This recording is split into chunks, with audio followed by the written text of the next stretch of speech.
and murder mystery who done it. He compared this whole situation to Knives Out, and he's absolutely right. This is a wild web of fucking supervillains that are after him, essentially. He's got like the entire fucking Naruto Akatsuki hunting him down. And by far the biggest clown, but also the biggest, most powerful person in that group is John Barilaro, the former deputy premier of New South Wales, who has come after Jordy's many times and even cites Jordy's as the reason he stepped down from his position, the most powerful position in New South Wales, because of their YouTube beef and Jordy's content insulting him and exposing him. John Barilaro has some very scary connections that could have been used here that led to this whole situation, and certainly Jordy's does highlight all of these possibilities. But of course, he's far from the only one. Jordy's has exposed corruption at every level, so the list of enemies is longer than the terms of service that sign up to iTunes. But I would like to highlight two others. One of them is an extremely powerful gambling company that Jordy's has talked about and got very important information regarding. And another one is an organized crime. I'm not going to go too in depth on those two yet. I highly recommend you watch Jordy's video talking about why these are very possible suspects in this firebombing on his residence. But I would like to show you a few clips from the video, mainly ones that are poking fun at John Barilaro, going over the history between the two, and just kind of poking and laughing with his absolute humor. But it is a very serious situation, and somehow Jordy's has unbreakable, indomitable spirit and will. Because even though his life has been threatened, and keep in mind, that firebombing, it was twice. At first, they firebombed his neighbor thinking it was his house, but when they realized it wasn't his house, they came back and fucking firebombed him again. So his life is very real danger, and he still is making the decision to stay and fight against corruption. There is nothing more admirable or blatant. Like, he is exactly what journalists should aspire to be. And he still somehow delivers content that is so entertaining and so good. I don't know how he does it without just like chewing on his fucking fingernails in fear every day. The absolute goddamn Australian hero. And when I got out of the pregnant captain, basically he became terrifying and it's viewers who became to kill. I would say it was probably intended to kill you. Like throwing a firebomb at the house and actually setting the house on fire is less of like an intimidation tactic and more of an attempted murder, I would say. But I feel like in his position, he's got to be very careful with the words he chooses because he's constantly in the crosshairs of every single authority in Australia because he exposes so much corruption. But yeah, this is very much a step above an intimidation tactic. An intimidation tactic is if you had like someone come to your house dressed as a construction worker, but then it was actually a lawyer serving you like a fucking lawsuit. That's an intimidation tactic. This is some like hitman shit. The night that that happened, I was supposed to be staying right here. I didn't even have smoke alarm. There's a very good chance that if I drop, I could even go to the company watching right there. For what? But I wasn't here because I was performing my last show as well. And then I went to go my things while I was there. So yeah, criminals out with it. If you watch me that front, He's 2 steps ahead. and you even completely trying to stay up in action. So I was thinking somewhere else right now. That's such a beautiful line too. That's always the cliche on how they beat like an overpowered villain in an anime or some shit you can see in the future. We'll have no plan and we'll wing it. Unpredictability is our best friend. Yeah, and it is too big of a jump to go from beating a cameraman in public to firebombing a house. That is a big jump, but you're also giving him a lot of credit here with beating a cameraman. This cameraman is fending off this overgrown baby with ease. Like, this is pretty sad for John Barilaro here. It's like an older brother putting their hand on the head of the younger brother as he's throwing punches that are missing. And he's holding like a 30-pound camera on his shoulder. John Barilaro had this palatial multi-million-dollar estate in society hustle to his other view, being the leader of the state. This is the dumbest thing you could do, right? Like, especially since the other half of the time, it's not even pretty. That's very weird. So we thought, wouldn't it be good if we filmed a video on the history of all the shit it's done, but filmed it at that area best of the gathering? Or have it because you're that You're in your estate. And I want you to be the first to know. And I can both give guest houses. I don't know if that's true or not, but that's such a fucking flex. This guy actually sounds unbelievably stupid. Like, legitimately, observably stupid. I am believing 100% that his feelings got hurt because Friendly Jordy's made fun of him, and he probably cried. Like, he actually probably did cry and then moved on. That's crazy. Like, came on his pillows. That man. I mean, again, I wasn't going to watch him have sex and pound cheeks at John Barolo's Airbnb or anything. I'm just going to take his word for it. And even if he didn't, he planted the seed of doubt in his head forever now. The guy that makes fun of him also fucked in his beds. Either way, that's a W. John was demanding the police conduct a third sweep of the property. Something that would cost the taxpayers And a black light, please. We need to know if he actually fucked again. Just imagine how stupid and entitled it is to be deputy premier and lease one of your primary residences out to anyone. I never considered doing this before. Say a property developer wants a favour, they could very easily get material blackmail. And I want to pop in here real quick once again to drive home the absolute insanity of this situation. John Barilaro, the most powerful man in New South Wales, was listing his actual primary estate as an Airbnb when he wasn't staying there. That is levels of stupid that not even Saints Row was able to do. John Barilaro has the brain of a child still struggling to fit a square into a square hole. I don't know what could even led to him believing that was a decent idea at all.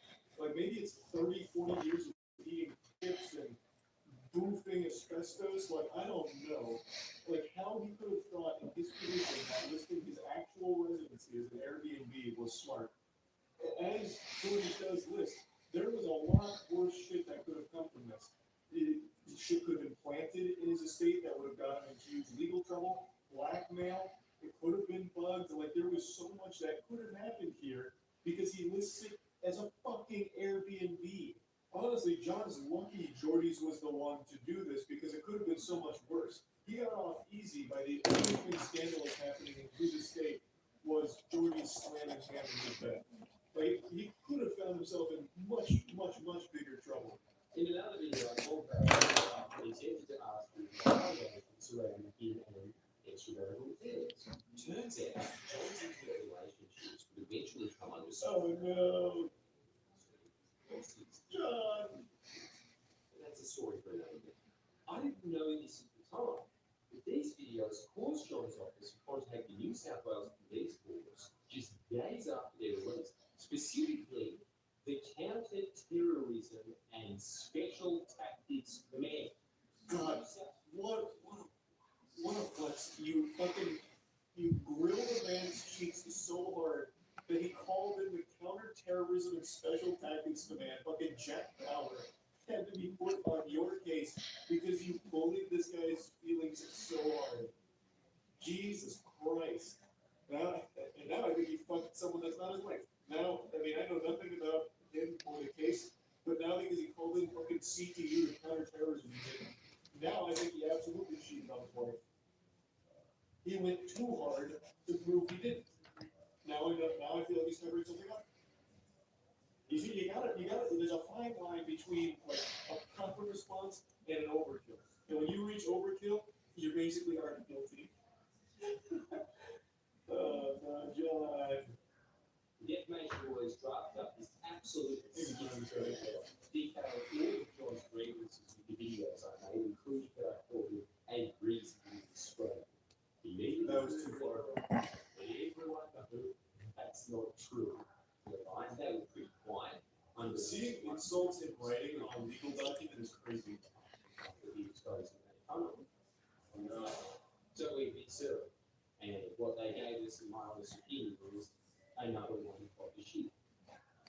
Does he actually ever, so he's been sued a million fucking times.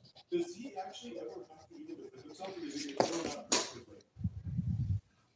Because this man has collected more lawsuits than I have Pokemon cards at this point, from the feelings he's hurt. He has had to defend a few times. Okay. Because, like, I see the sheer number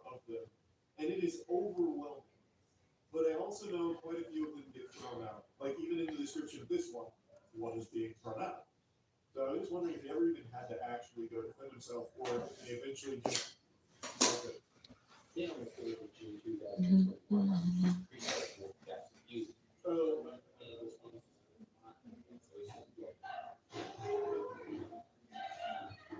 yeah, this was a big flip when it came out.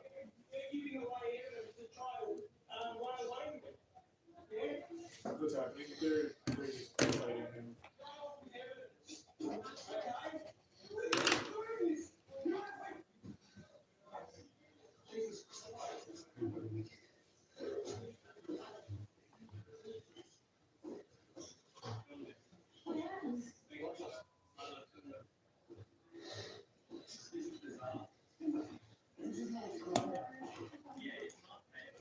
Christo was arrested by Interpol, specifically the fixated person to be charged with 4 counts of assault or intimidation. So we're now facing criminal charges and a defamation suit. The guy looks like he get. Well, I mean, in defense of John Barilaro, he literally did kind of get cut by extension. Because this fucking idiot put his personal residence up as an Airbnb so friendly Geordies went and had sex there.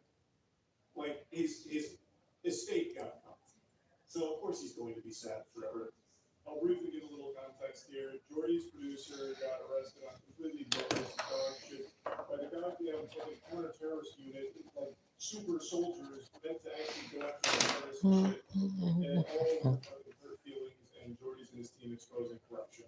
It's an absolute affront to God. It is just downright wrong and fucked up what happened to Geordie's, his team, and everyone involved here. Hi there. That clip you saw is only a brief section of that whole arrest, which was brutal. Like, they roughed it up for no reason. Like, all of it is just foul. They ended up withdrawing that application and had both Christo and my legal costs of over $20,000. So criminal charges still hang up with me, and my legal case is still ongoing.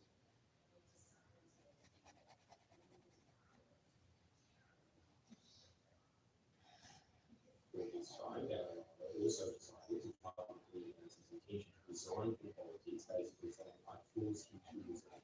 The defamation case definitely plays a big part of this. God, that's so good. Enjoyed what I've enjoyed, and I speak to young men and women, young boys and girls.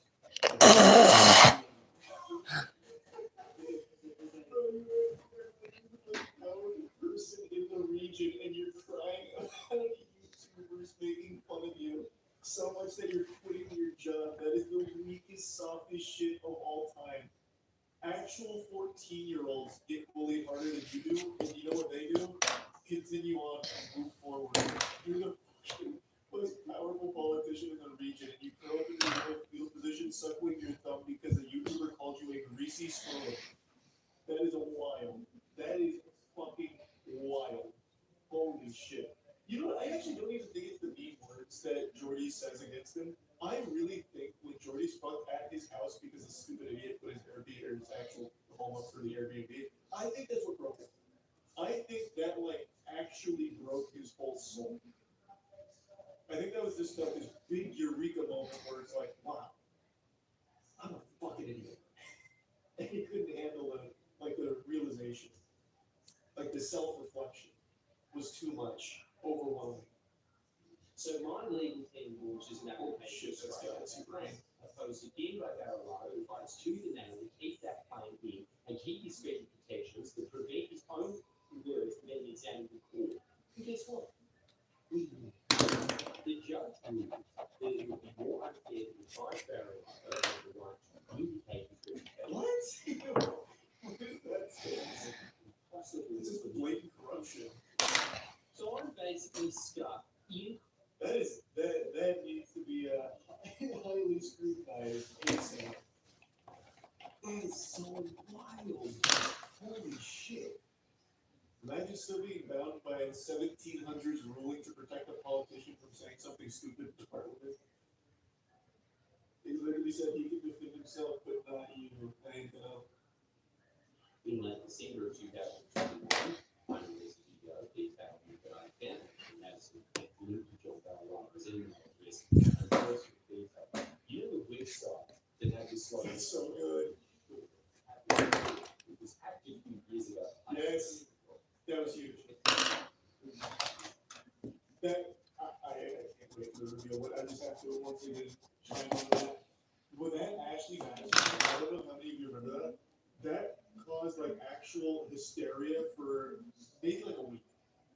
Like on Facebook, like the old gentlemen, they were breaking down like, how did this happen? The internet is a secure place. My life is ruined. I can't believe that. Like absolutely having this nuclear meltdown because all of their shit was now exposed.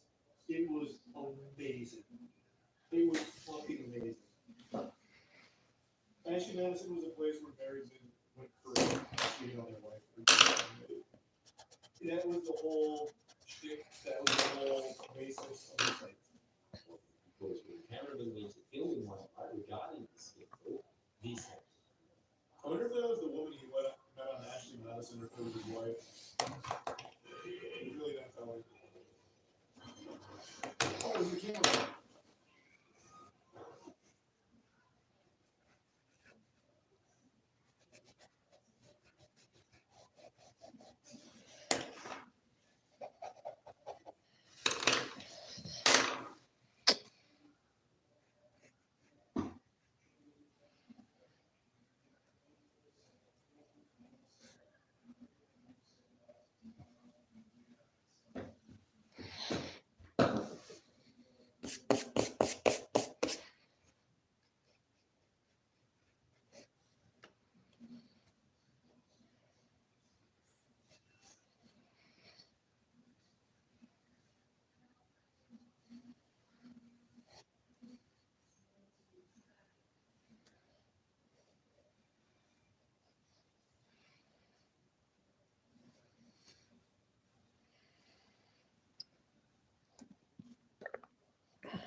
It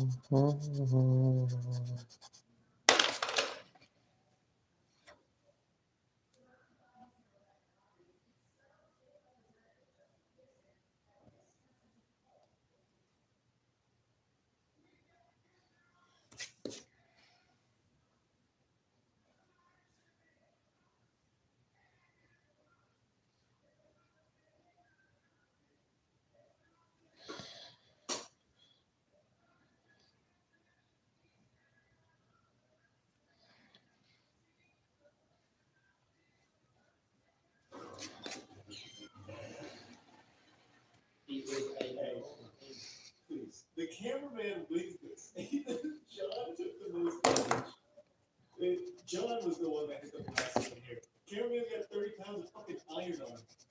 And he is still just bandaging John with one arm.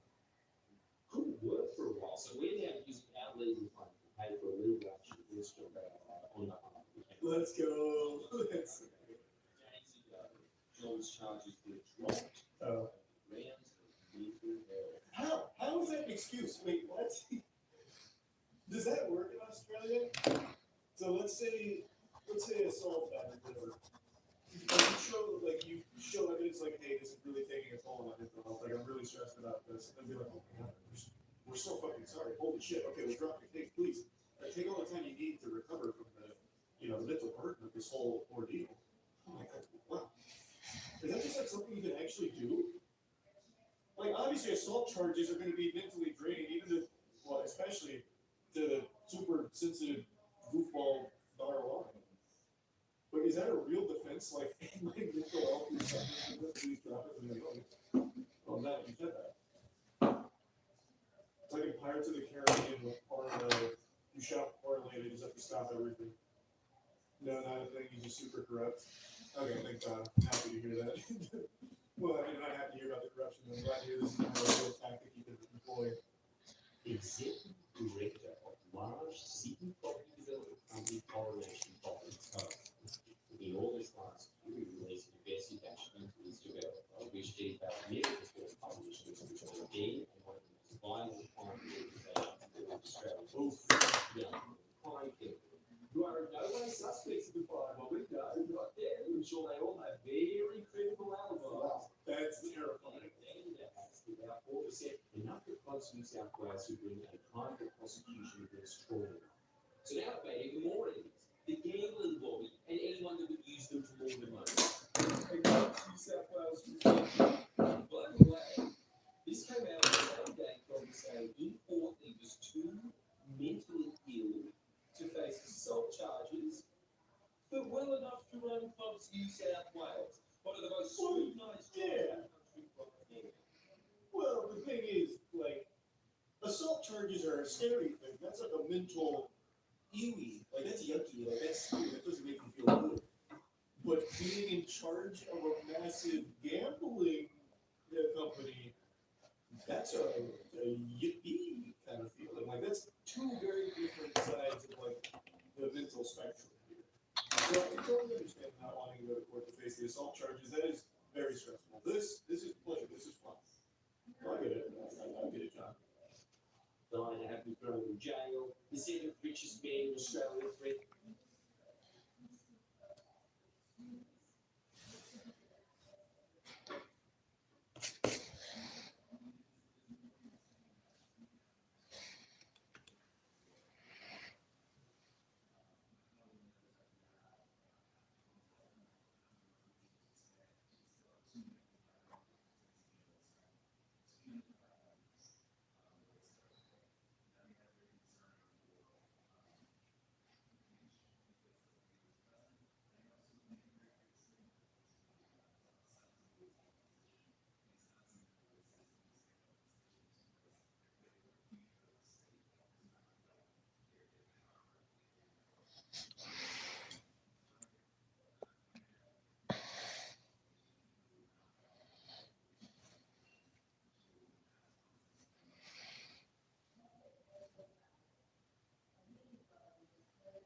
Ingasumi, numerous other property developers and dodgy bears hire along the enemy's list of Richard Nixon. So, despite having my suspicions, I'm still not completely sure as to who done it. But enough of this is it's now time for forensics. First of all, sorry, Aidan's and Aidan Drawing, future apologies to all the find some corpses. Yes, I'm going down about a fight. That's like actually fucking terrifying. Like he's making light of it, but the enemies that he has listed here are actually fucking horrifying. Like I can't believe he's still staying in Australia, honestly. I really can't. So for those that don't remember the situation, I'll quickly let you know. His house got firebombed, but it was actually the second attempt. So they initially firebombed his fucking neighbors, thinking it was his house. And then when they realized it wasn't his house that fucking firebombed, they came back to try and finish the job. And like you mentioned, the house didn't even have smoke alarm, so I really thought it would die if he was actually home at the time. Because it would have been when he was asleep. And the enemies he's listed here, their connections are very serious. I don't know how he's sitting here and being like okay about it and lucid. Thank you guys.